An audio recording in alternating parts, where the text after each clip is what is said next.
por la peculiaridad topográfica de la ciudad. En el cerro vivirán las clases populares, en bohíos de paja los más pobres, los más pudientes bajo techumbre de yaguas. Serán estas viviendas las más visibles desde el mar, marcarán, junto a las ermitas de Santa Bárbara y San Sebastián, el perfil de la ciudad ante las naves enemigas, los holandeses e ingleses que asediarán la ciudad durante los siglos XVII y XVIII. En la parte baja, circundante a las edificaciones que simbolizan el poderío español, se encuentran las casas de las clases más adineradas, construidas con cal y canto, mampostería, algunas cubiertas con techumbre de tejas.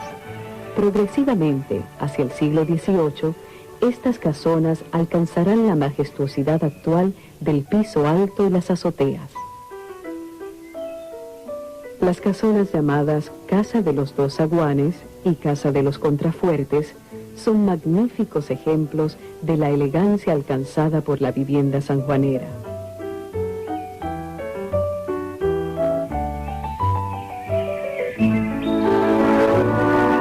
Hacia la primera mitad del siglo XVIII aflora la vida espiritual de la ciudad.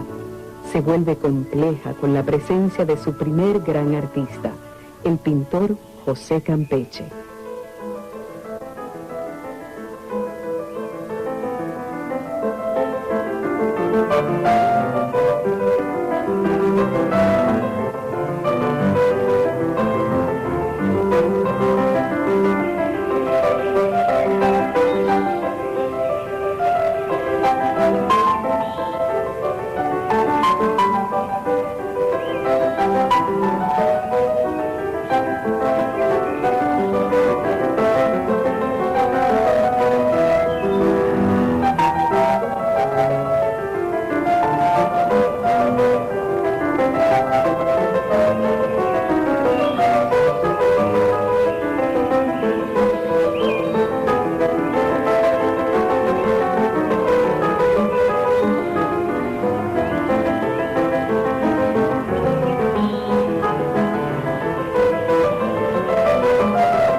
La casa de José Campeche, tenemos allí unos balaustres y unas columnas elaboradas en madera que tienen unos capiteles.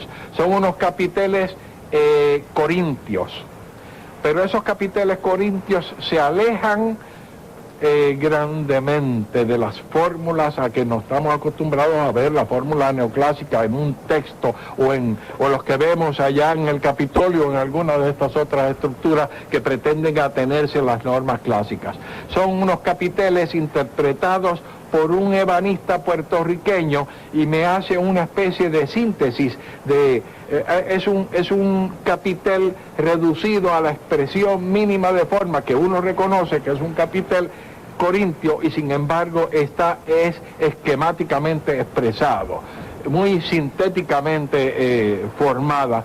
Y así por el estilo tenemos una serie de detalles en la arquitectura de San Juan que son aplicaciones de fórmulas europeas, pero reinterpretadas a la manera puertorriqueña.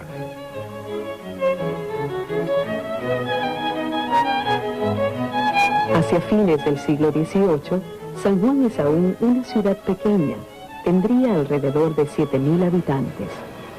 Ahora bien, la ciudad ya ensayaba sus definiciones convivenciales y arquitectónicas, es decir, el sueño de ella misma, su ambición.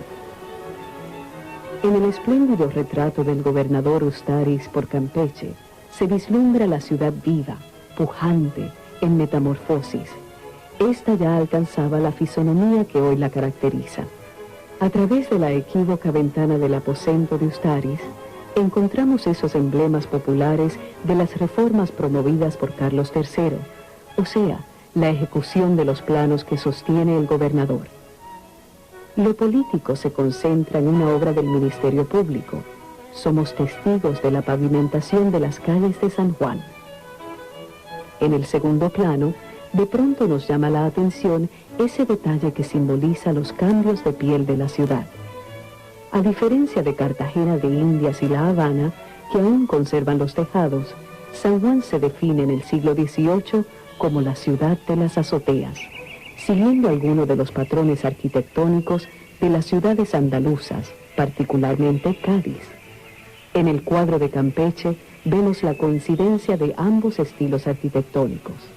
Podríamos especular que a causa del desnivel topográfico, las tejas eran más propicias para que el agua de lluvia erosionara los terrenos pendiente abajo hacia la bahía. La crónica de Íñigo Abad nos había llamado la atención sobre este problema que aquejaba a la ciudad. Los escombros de las fábricas de las casas, que llevan las lluvias por falta de policía, han deteriorado bastante la bahía. Las azoteas serían, de este modo, una singular solución práctica que definirá el perfil de la ciudad. El recogido de agua también se facilitaba con las azoteas. Había un solo manantial en la ciudad. Este quedaba cerca de la fortaleza. Esto de la ciudad murada, en cierto modo, habrá de brindar un particular carácter a la ciudad porque está reducida a un cinturón de crecimiento limitado.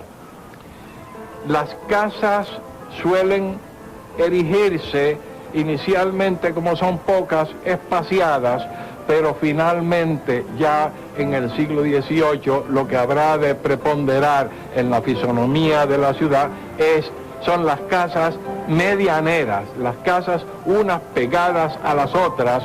En cierto modo casi es una proyección del concepto de ciudad esencialmente militar.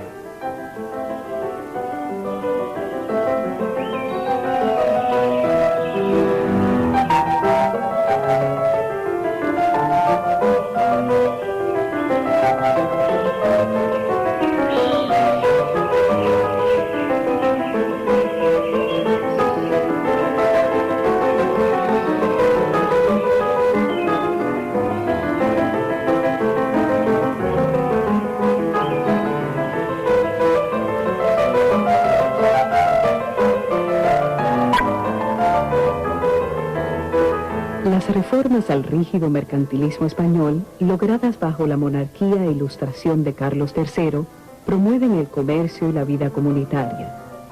Se desarrolla el sector portuario extramuros de La Puntilla, contiguo a la Puerta de San Justo, como manifestación de la pujanza económica y comercial de la ciudad.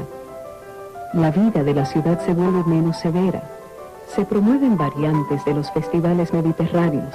La Plaza Mayor o de Armas es el centro de una vida ciudadana que establece, como Venecia, sus rituales simbólicos, los festejos que son siempre un trasunto del casorio de la ciudad con el mar. La población catalana de la ciudad celebra una fiesta cuya alegoría, llevada por la ciudad en carroza, simboliza la unión de Neptuno y Mercurio, los dioses del comercio y del mar. El desfile siempre culminaría en la fortaleza, llevando a algún hijo distinguido de la ciudad, vestido de grumete, en la proa de la nave engalanada. El desfile se vuelve procesión cuando la isla fue asediada por el general inglés Abercrombie en 1797.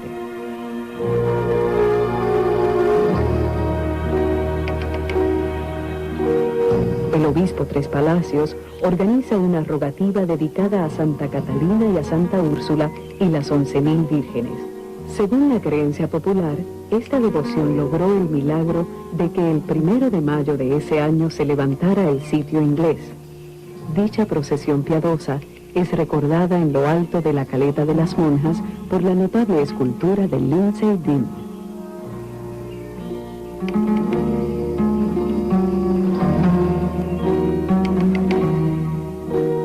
El fervor religioso de la ciudad, protección contra los potenciales invasores europeos, ahora se transforma en cabalgata.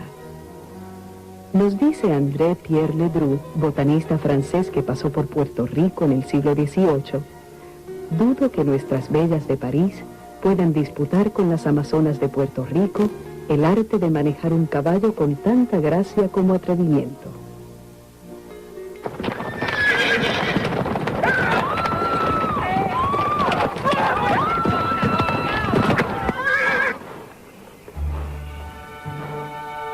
La cabalgata se vuelve leyenda cuando el jinete Baltasar Montañés se despeña con su caballo durante las grandes fiestas de San Pedro y San Pablo en 1753 por el extremo sur de la calle del Cristo, salvándose al pedirle socorro al Santo Cristo de la Salud. Este milagro se conmemoró con la construcción del oratorio llamado la Capilla del Cristo. De este modo, edificación y leyenda se vuelven una. Así se testimonia la vida espiritual y material de la ciudad.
Hacia mediados del siglo XIX, San Juan sueña con la ciudad burguesa y romántica.